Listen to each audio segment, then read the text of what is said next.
Hello fellow adventurers and collectors, Filmaholic here. On today's episode we're going to be looking at another designer toy, and this is produced by Jackal X, and I am not going to pronounce that name, but basically their line is centered around futuristic soldiers and the sorts, so I figured I'd jump at this opportunity as this was part of that whole lucky streak that I had, and I got this for an amazing price, to be honest with you. And as we'll go along here, you'll see some of my concerns as to why I got it for the price I did.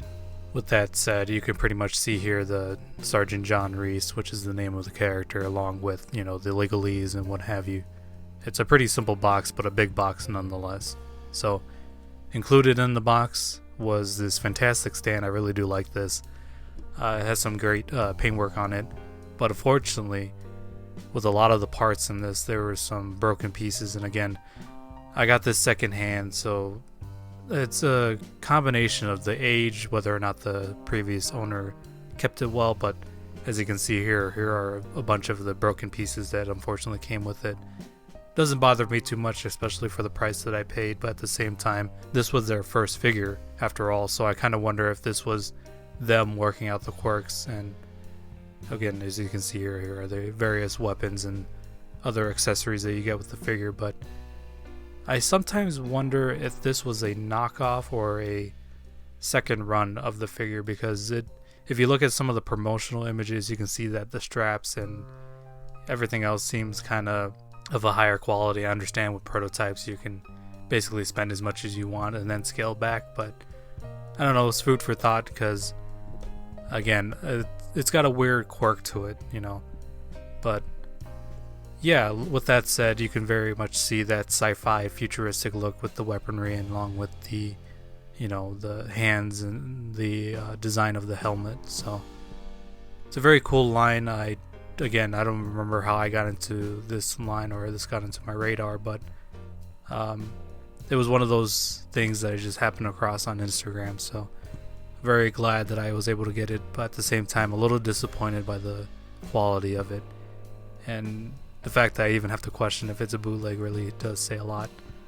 Along with the figure, you also get these, and something I do appreciate is this little booklet here that not only provides information on the figure, but the universe of the figure, what they're trying to achieve with their story.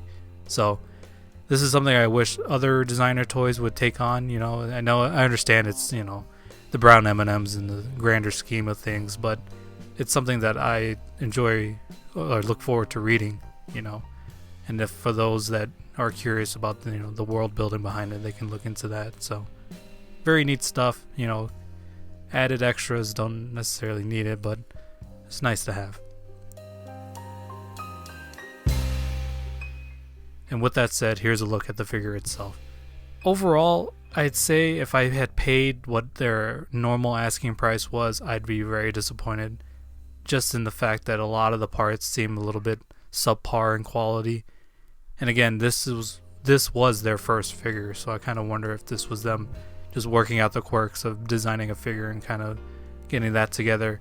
I know they've released several other figures since then, so I'm kind of curious how they turned out compared to this guy.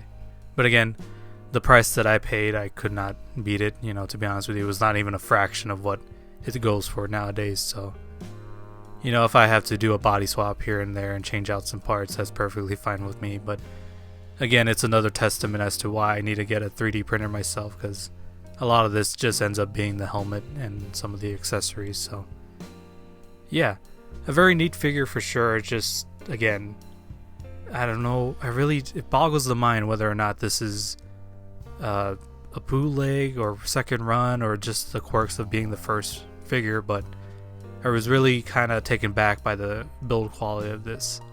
The body itself, I believe, is a world box body, but again, it's not necessarily my favorite.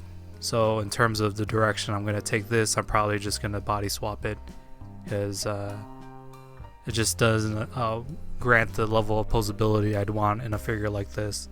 So here's a look at some other designer toys that kind of fit the same motif than part of the display they're going to be a part of.